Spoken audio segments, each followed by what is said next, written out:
We are past the midway point for winter 2025 season, and I can say with confidence that this season has been pretty good.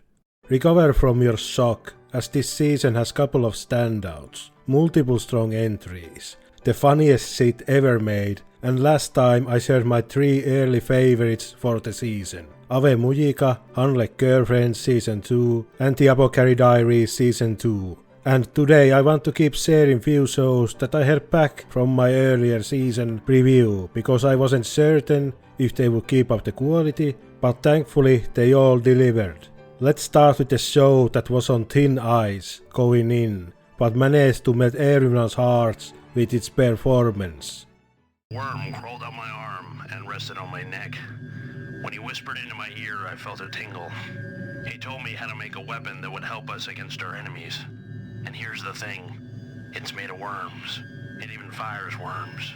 Going into the Medalist, I knew 2 things. 1. The manga is an award-winning story, focusing on a rather niche sport. And Yuki Hanada was doing the series composition, so it's right up my alley. And 2. It's made by Studio Enji, so my expectations were low. Imagine my shock when episodes 1 to 3 aired and I was holding back tears every single episode. There is something about these designs that just break my mental walls and just let my emotions flow. The main culprit is the main character, the worm-loving Inori, who is such a frantic ball of anxiety and sheer determination that 1 minute you're cheering for her and the next you're holding back tears as Inori shares her feelings with such passion that I just want to hug her and tell her it's going to be okay. Just believe in yourself, Inori.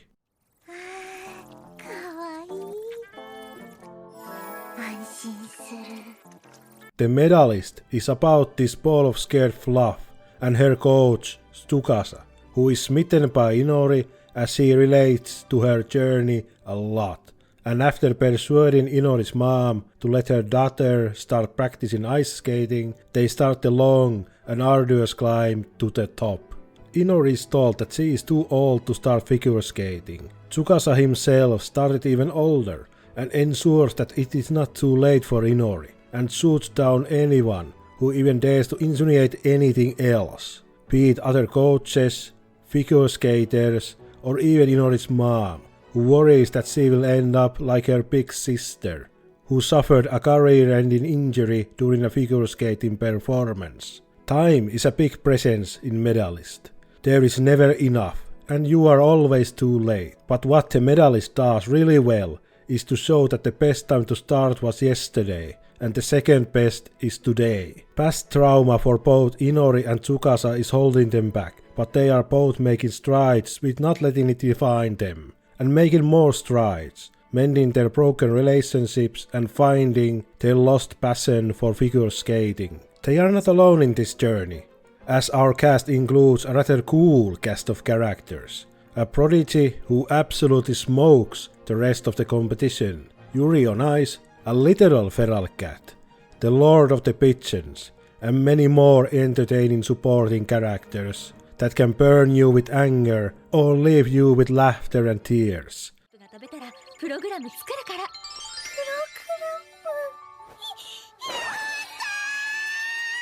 The sports aspect is also treated with care, as we do spend a lot of time watching Inori practice her skating, and jumps and spins and hops, and even if she flops more often than lands, she always gets up and stands. Still need convincing? Watch Hikaru's captivating performance in episode 5, and be amazed how there is no need for commentary. We understand what a stellar performance her skating was, without one of our characters commenting after every single twirl and swirl how amazing that move was to pull off. Their faces tell the whole story. Now the reason I didn't include Medalist in my last seasonal video was because this is the Studio Enji we are talking about. Having great first few episodes and then the production absolutely tanks is part of their engine. So it brings me great joy to say that I don't care if the rest of the season is just a slideshow, because I would still love it. Have a medal, Studio Enji. You deserve it. And the quality has not dropped at all. and I truly hope it keeps this up. We have a makings of a modern classic here. The opening is also unskippable.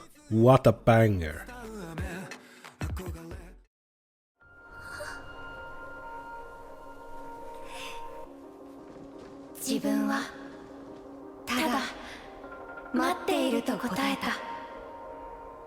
In today's episode, Flower and Asura joins the prestigious club of wait, this wasn't animated by Kyoto Animation, along with Licorice Recoil. Studio Pine's adaptation of Takeda Ayano's high school drama with a rather hard to approach subject matter. If you didn't know, Takeda Ayano is the original creator of Hikibe Euphonium, so the Kyoto Animation connection really resides itself.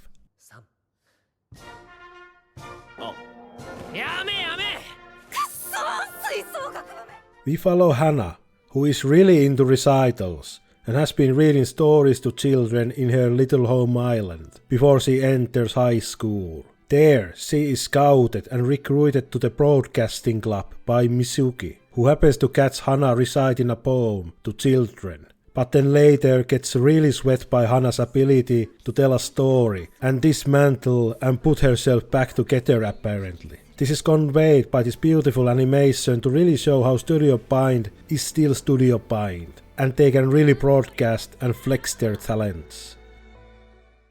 Flower and Asura can also be very restrained when it needs to be. There are a lot of small body movements and reactions by our characters, some tiny and barely noticeable, some not so much.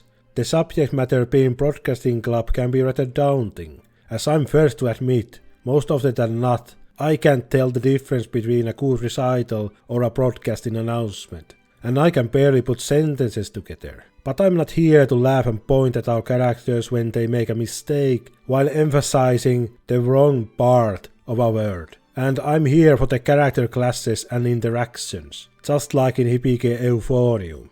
Speaking of Hibike Euphonium, I'm glad that Flower and Asura doesn't feel a rehash of the same story and characters. It would have been boring to just go, oh, our lead is Kumiko, her senpai is Asuka, and the tsundere clubmate is Reina. Really excited to see how it all plays out, as I like all of our characters, and Hana especially is showing growth, and she has begun to believe in herself. Unfortunately, Flower and Asura is rather unpopular for an anime made by Studio Pine, in the West at least. If these Studio Pine adaptations don't do well, they will be forced to make mid forever.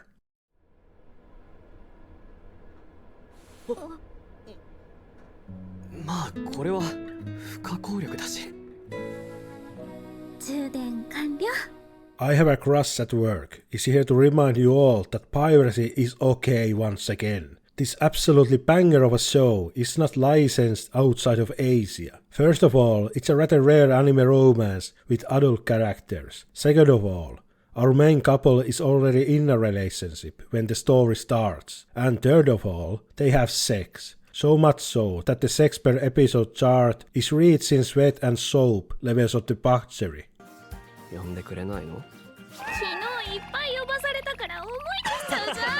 I Have a Crush at Work is a love story between Yui and Masuka, who before the story started were butting heads in the office, so much so that their co-workers made a note of it. But over the years, they began to develop feelings for each other, and as a result, started dating. They want to keep their relationship a secret, even though it would be completely fine to come out publicly. But they do it so it doesn't get awkward around the office, as these two horn dogs can't keep their hands to themselves. The anime started great, and it keeps getting better and better each episode, as Yui and Masuka talk like adults, share their problems with work, and get cozy with each other, all the while going on cute dates and really comforting each other and not being afraid to share their feelings towards each other. It's a comfy time, and if it keeps up this quality, we might have a romance classic in our hands. There is still a lot of room to grow, and even some side ships, so I'm genuinely excited and might pick up the manga as a result,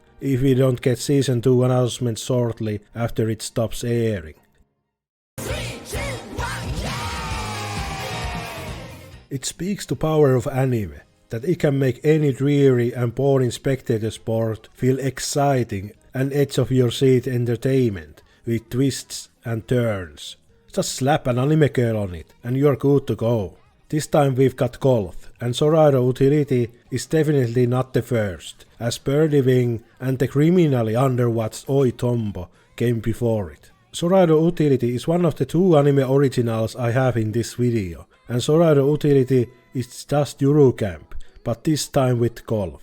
That really tells you everything, but there are a couple of things that sets Sorairo Utility apart from the queen of comfy cute girls do comfy cute things. First one is our main character Minami, who I will lovingly call rather vain. She is your typical gacha addict, who keeps imagining herself as the destined hero, ready to save the world. But once her favorite gacha hits the end of service period, she begins to search for a new passion, to obsess over, and finds it in golf. This is pretty much the entire show, as new characters like the energetic Haruka and the golfing social media star Ayaka get introduced, and these 3 have such nice chemistry that it heals my soul whenever I tune in. Currently, we spend most of the time watching Minafumi fumble her swings while talking about her destiny to become the protagonist, and there are also penguins.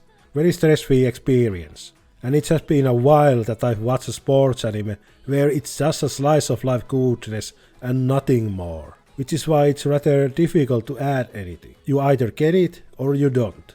You could try the original 15-minute OVA, which is a slice of what the series will be about. That OVA gets remade into its own episodes, so it's not required to watch. But you can see the blueprint for the series and how much it has evolved, going from short OVA to a full series.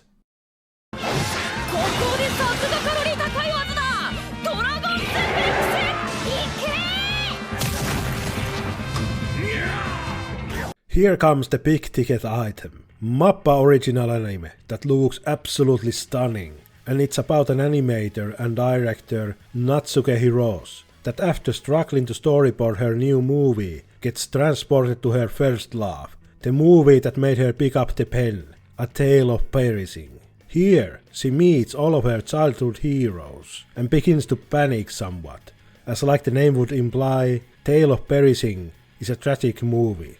In this new world, Hirose begins to change the course of the movie, and that is done by having her literally draft the solution to many of the original movie's monster attacks.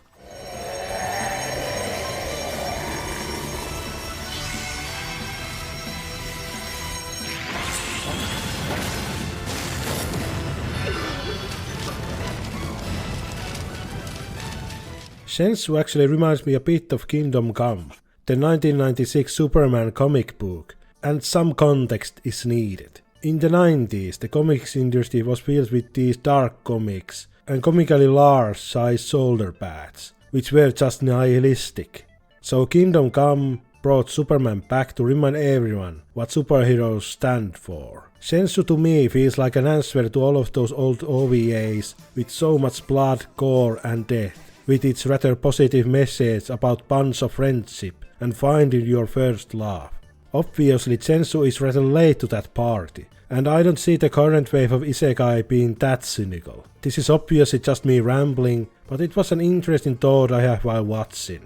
Then again I might have to eat my words, because the next episode could be the turning point. Episode 8 in this case, as I'm writing this. Before Zenshu aired, everyone clowned on it for being an anime about an overworked animator made by Mappa of all studios. But once Zenshu aired, it became clear that we were the ones clowned upon, as we were tricked to watch yet another isekai. Even the overworked animator part is untrue, as the fictional studio in Zenshu is more than happy to let Natsuko take her time. Second coming of Shirobako, Zenshu is not. And Keep Your Hands Off Eisuken is probably more similar to Zenshu than Shirobako. Why I could complain about Mappa's brutal production lines and not praise Zenshu, but the animation is just so good, and just like a villain who commits countless atrocities is actually just morally grey character because they happen to be so hot, so it's fine to forgive them. Also, Zenshu has the best ED leads in this season, and it's always a treat when that ED kicks in. If you're tired of Isekai, then give Zenshu a shot. It has an interesting angle, and if nothing else, you can definitely stay for the animation.